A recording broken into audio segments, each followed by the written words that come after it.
Police ഡിപ്പാർട്ട്മെന്റിനെ media blame ചെയ്യുന്നതുകൊണ്ട് ഞാൻ ഒരിക്കലും അവരെ തെറ്റു പറയില്ല.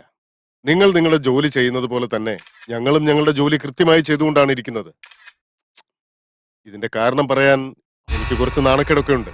എങ്കിലും ചില പ്രശ്നങ്ങൾ കാരണവും ചില സാഹചര്യങ്ങൾ കാരണവും സൈക്കോ ശ്യാം ഞങ്ങളുടെ കയ്യിൽ നിന്ന് എസ്കേപ്പായി. സൈക്കോ ശ്യാം രക്ഷപ്പെട്ടു എന്നുള്ള കാര്യമൊക്കെ വിട് സാറേ, അത് കഴിഞ്ഞ കഥയല്ലേ. പക്ഷെ അയാൾ ആരാണ്? അയാൾ എന്തിനാ ഇതൊക്കെ ചെയ്യുന്നത്? അയാളുടെ പിന്നിൽ ആരെങ്കിലും ഉണ്ടോ എന്നുള്ള കാര്യങ്ങൾ പറ. Good question.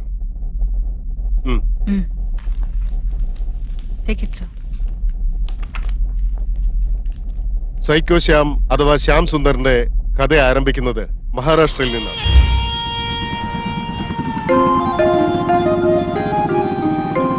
അയാൾ അവിടുത്തെ ഒരു എഞ്ചിനീയറിംഗ് കോളേജിൽ നിന്നുള്ള ഗോൾഡ് മെഡലിസ്റ്റാണ്. എല്ലാ വർഷവും കോളേജിൽ അയാൾ തന്നെയായിരുന്നു ടോപ്പർ.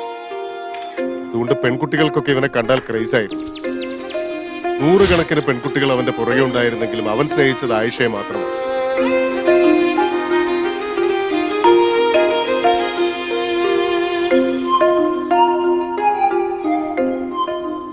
അവളും അവനെ ആത്മാർത്ഥമായി തന്നെ സ്നേഹിച്ചു.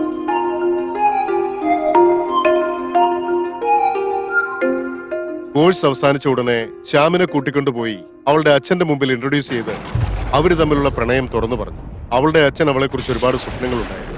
അവൾക്ക് നല്ലൊരു ബന്ധം വേണമെന്ന് ആഗ്രഹിച്ച അച്ഛൻ ശ്യാമിന്റെ ശമ്പളം കൊണ്ട് ഒരു ലിപ്സ്റ്റിക് പോലും വാങ്ങാൻ കഴിയില്ല എന്ന് പറഞ്ഞ ആ ബന്ധത്തെ എതിർത്തു.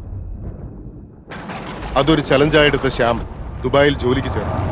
പെട്ടെന്ന് തന്നെ അവനൊരു ബിസിനസ്മാനായി.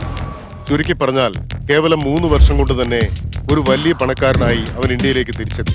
പക്ഷെ അതിനുള്ളിൽ ആയിഷ മറ്റൊരു പണക്കാരൻ പയ്യനെ പ്രേമിച്ച് കല്യാണം കഴിച്ച് ലൈഫിൽ സെറ്റിലായി. അതറിഞ്ഞ ശ്യാം വല്ലാത്തൊരു ഡിപ്രഷൻ അവസ്ഥയിലായി. അവിടെ മുതലാണ് ഈ ശ്യാം സീരിയൽ കില്ലറായ സൈക്കോ ശ്യാമായി മാറുന്നത്. ആയിഷയും അവളുടെ ഭർത്താവിനെയും അവൻ ക്രൂരമായി കൊന്നു. അവിഹിത ബന്ധങ്ങളുള്ളവരെ ടാർഗറ്റ് ചെയ്ത് അവൻ കൊല്ലാൻ തുടങ്ങി. പോപ്പുലർ ഹോളിവുഡ് ആക്ടർ പ്രശാന്ത് സിംഗിനെ കൊന്നതായി അവൻ സ്റ്റേറ്റ്മെന്റ് നൽകി. അതിനുശേഷം ഫേമസ് ഇൻഡസ്ട്രിയലിസ്റ്റ് അജയ് മൽഹോത്ര ബോംബെയിൽ വെച്ച് കൊല ചെയ്യപ്പെട്ടു. അതിനുശേഷം ഗോവയിലെ വലിയൊരു ബിസിനസ് ടൈക്കൂൺ സിക്കന്ദറിനെ കൊന്നു. തുടർച്ചയായി സെലിബ്രിറ്റീസിനെ കൊല്ലുമ്പോൾ ന്യൂസ് ഫാസ്റ്റായി റീച്ചായി സൈക്കോ ശ്യാം എന്ന പേര് ഫേമസ് ആയി ജനങ്ങൾ ഭയപ്പെടുമെന്ന് അവൻ ചിന്തിച്ചു. അതേ ഇന്റൻഷനോടെ ഈ നാട് മുഴുവൻ സ്റ്റേറ്റ്മെന്റ് കൊടുക്കുവാനായി നാഷണൽ വൈഡ് സെലിബ്രിറ്റീസിനെ എല്ലാം അവൻ കൊല്ലാൻ തുടങ്ങി. അങ്ങനെ ഒരു നാൾ ഗോവയിൽ നിന്ന് അബ്സ്കോണ്ടായി ഇങ്ങോട്ട് വരുന്ന സമയത്ത് നമ്മുടെ പോലീസ് അവനെ അറസ്റ്റ് ചെയ്തു. സൈക്കോ ശ്യാമിനെ അറസ്റ്റ് ചെയ്യാനായി നമ്മുടെ DCP റിയ ഒരുപാട് കഷ്ടപ്പെട്ടു. മഹാരാഷ്ട്ര പോലീസിലേക്ക് നമ്മൾ ശ്യാമിനെ കൈമാറുന്നതിന് മുമ്പായി DCP ആയ ഈ ഇരിക്കുന്ന റിയ സൂപ്പർ ജനിക്ക് എന്നറിയപ്പെടുന്ന സ്പെഷ്യൽ സെല്ലിലാണ് അവനെ അടച്ചിട്ടിരുന്നത്. പ്രധാനമന്ത്രിയുടെ സെക്യൂരിറ്റിക്കായും അന്നത്തെ ന്യൂ ഇയർ പാർട്ടിക്കായും ഡിപ്പാർട്ട്മെന്റിലെ ഓഫീസേഴ്സിനെ എല്ലാം നിയമിച്ചിട്ടുണ്ടായിരുന്നു. സെക്യൂരിറ്റി കുറവായിരുന്നതുകൊണ്ട് നിംഹാൻസിലേക്ക് ഷിഫ്റ്റ് ചെയ്യുന്ന സമയത്ത് ബൈ മിസ്റ്റേക്ക് ഞങ്ങളുടെ ഭാഗത്തു നിന്നും സൈക്കോ ശ്യാം എസ്കേപ്പ് ആവുകയും ചെയ്തു. അങ്ങനെയാണെങ്കിൽ പ്രൊഡ്യൂസർ രാജശേഖരനെ കൊന്നതും സൈക്കോ ശ്യാം ആണോ? ഓബിയസ്ലി. ഇത്ര ഉറപ്പോടെ എങ്ങനെ പറയാൻ പറ്റുന്നു സർ? പ്രൊഡ്യൂസർ രാജശേഖറും അഞ്ജലിയും തമ്മിലുണ്ടായിരുന്ന ബന്ധത്തെ പറ്റി അറിഞ്ഞ ശ്യാം വീണ്ടും അവന്റെ പവർ കാണിക്കാനായി എസ്കേപ്പ് ആയ അരമണിക്കൂറിനുള്ളിൽ തന്നെ പ്രൊഡ്യൂസർ രാജശേഖരനെ കൊന്നിരിക്കുന്നു. ഈ നാട് മുഴുവൻ ഐ ആം ബാക്ക് എന്ന മെസ്സേജ് അവൻ കൊടുക്കുകയും ചെയ്തു. സൈക്കോ ശ്യാമാണ് കൊലപാതകം ചെയ്തത് എന്നതിന് ആരെങ്കിലും സാക്ഷികളായിട്ടുണ്ടോ സർ? തീർച്ചയായും. ഓരോ സീരിയൽ കില്ലേഴ്സും അവർ കൊലപാതകം ചെയ്യുമ്പോൾ അവരുടെ ഒരു സിഗ്നേച്ചർ അവിടെ അവശേഷിപ്പിക്കാറുണ്ട്.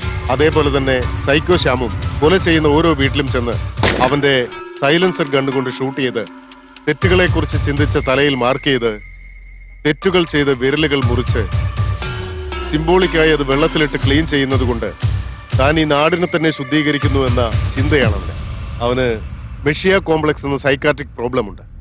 ഇതേ അസുഖം നമ്മുടെ ചരിത്രത്തിലെ പല ആളുകൾക്കും റിപ്പോർട്ട് ചെയ്തിട്ടുമുണ്ട്. ഞങ്ങളിപ്പോൾ സൈക്കോ ശ്യാമിനെ അറസ്റ്റ് ചെയ്യാനായി ഒരു സ്പെഷ്യൽ ടീം ഫോം ചെയ്തിട്ടുണ്ട്. എത്രയും വേഗം തന്നെ സൈക്കോ ശ്യാമിനെ നമുക്ക് അറസ്റ്റ് ചെയ്യാൻ സാധിക്കുമെന്നുള്ള വിശ്വാസം ഞങ്ങൾക്കുണ്ട്. ഈ മീറ്റിംഗിൽ ഞാൻ നിങ്ങളോട് എന്താണ് പറയാൻ ഉദ്ദേശിക്കുന്നതെന്ന് വെച്ചാൽ, പരിചയമില്ലാത്ത ആരെങ്കിലും വന്ന് കഥകിൽ മുട്ടിയാൽ 1 തവണയല്ല 2 തവണയല്ല 10 തവണ ആലോചിച്ചിട്ട് വേണം കഥക് തുറക്കാൻ. ഒരുപക്ഷെ നിങ്ങൾക്ക് എന്തെങ്കിലും സംശയം തോന്നിയാൽ അടുത്തുള്ള സ്റ്റേഷനിലേക്ക് ഫോൺ ചെയ്ത് ഇൻഫോം ചെയ്യണം. എല്ലാവരും സൂക്ഷിക്കുക. ഒപ്പം തന്നെ അവിഹിത ബന്ധങ്ങൾ ആർക്കെങ്കിലും ഉണ്ടെങ്കിൽ അവരാണ് കൂടുതൽ സൂക്ഷിക്കേണ്ടത്.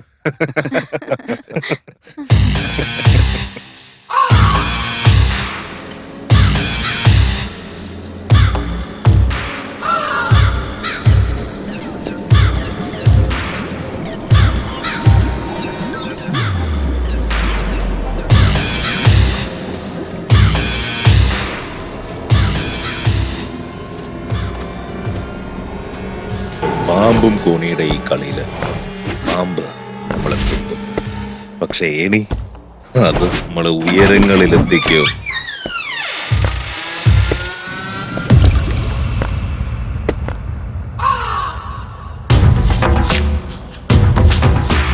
प्रभो पापकन्मेषं पापसम्पादक्षमते पापपरिहारो प्रक्षणम् आवश्यम्.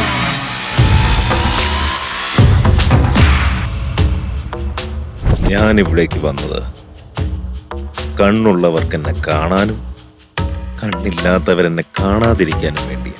മനസ്സിലായോ?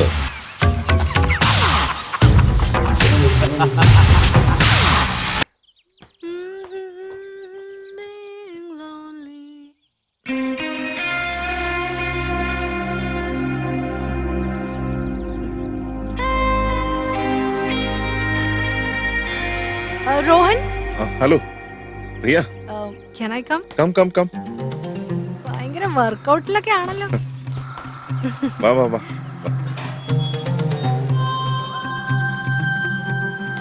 Come come sit. മോനേട്ടാ 2 കോഫി കൊണ്ടുവരണേ. കൊണ്ടുവരാ മോനെ. ഡ്യൂട്ടി ഇതുവരെയായിട്ട് റിപ്പോർട്ട് ചെയ്തിട്ടില്ല. നാഷണൽ പോലീസ് ബാഡ്മിന്റൺ ചാമ്പ്യൻഷിപ്പ് വരുന്നുണ്ട്, അതിന്റെ പ്രാക്ടീസിലായിരുന്നു. ഓ nice. Rohan, can I ask you something? ചേച്ചി എപ്പോ നോക്കിയാലും ബിസി അല്ലേ? നീ ഒറ്റയ്ക്ക് ആ വീട്ടില് വെറുതെ ഇരുന്ന് ബോറടിക്കില്ലേ? What you mean? അതേ വീട്, TV, ക്ലോക്ക്, ഇതൊക്കെ നോക്കി ഇങ്ങനെ എപ്പോഴും ഇരിക്കണ്ടേ? എന്റെ മനസ്സിൽ എപ്പോഴും എന്റെ ദേവത നിന്റെ ചേച്ചിയുള്ളപ്പോ പിന്നെന്താ. അതുകൊണ്ട് തന്നെ ഞാൻ ഒരിക്കലും തനിച്ചാണെന്നുള്ള ഫീൽ വരാറില്ല. മനസ്സിൽ അവളോട് സംസാരിച്ച് എപ്പോഴും ടൈം പാസ് ചെയ്യും ഞാൻ. Oh really great. എന്തായാലും നിങ്ങൾ രണ്ടുപേരും സെറ്റിലായി. പക്ഷേ നിങ്ങളുടെ മുമ്പിൽ പ്രായപൂർത്തിയായ ഒരു ജീവനുണ്ട്. അതിന്റെ കല്യാണം നടത്താനുള്ള കോമൺ സെൻസ് വേണ്ടേ? ഓ ഓ, ഇതായിരുന്നോ കാര്യല്ലേ? ഞങ്ങളായിട്ടൊരു ചെക്കനെ കണ്ടുപിടിക്കണോ ചേച്ചി? അതോ നീ തന്നെ കണ്ടെത്തുവോ? എങ്ങനെയാ? എടി കള്ളി, ഞാൻ നിന്റെ ചേച്ചിയാ. നീ അന്ന് അവന്റെ അച്ഛനെ പരിചയപ്പെടുത്തുന്നത് കണ്ടപ്പോഴേ അവനാണ് നിന്റെ മനസ്സിൽ കയറിയിരിക്കുന്നതെന്ന് എനിക്ക് മനസ്സിലായി. കമ്മീഷനോട് കാര്യങ്ങളൊക്കെ സംസാരിച്ച് നിന്റെ കല്യാണം ഫിക്സ് ചെയ്തിട്ടുണ്ട്. എത്രയും പെട്ടെന്ന് നിങ്ങളുടെ കല്യാണം നടക്കും. Love you so much.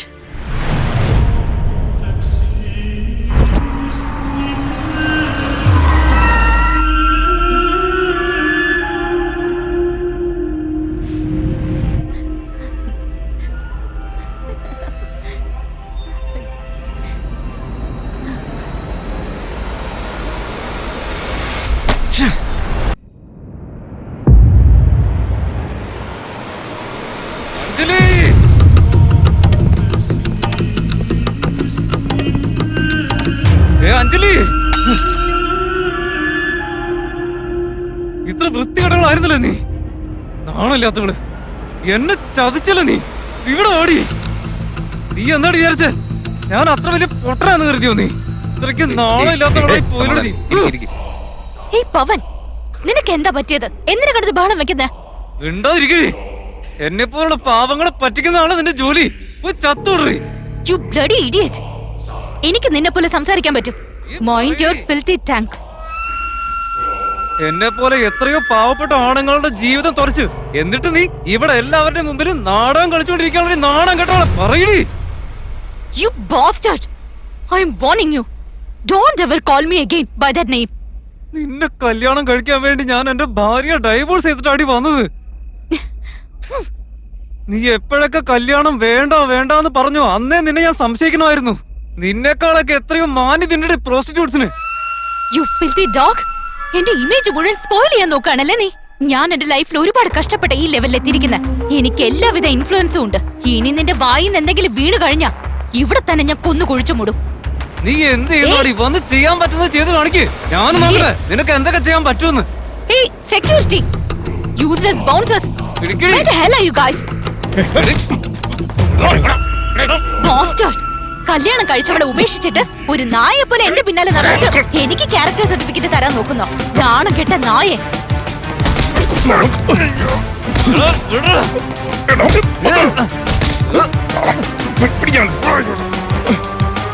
I will kill you. ഓടി പിരാജ്. ഓടി. ഓടി. I will kill you. I will kill you, bastard. ഒറ്റയ്ക്കായിരുന്നു ഇത്രയും കാലം നീ ഞങ്ങളെ വിടരുത്. I will kill you.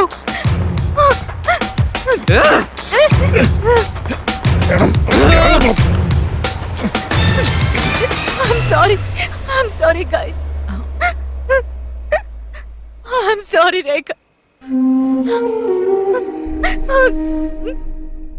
Anjali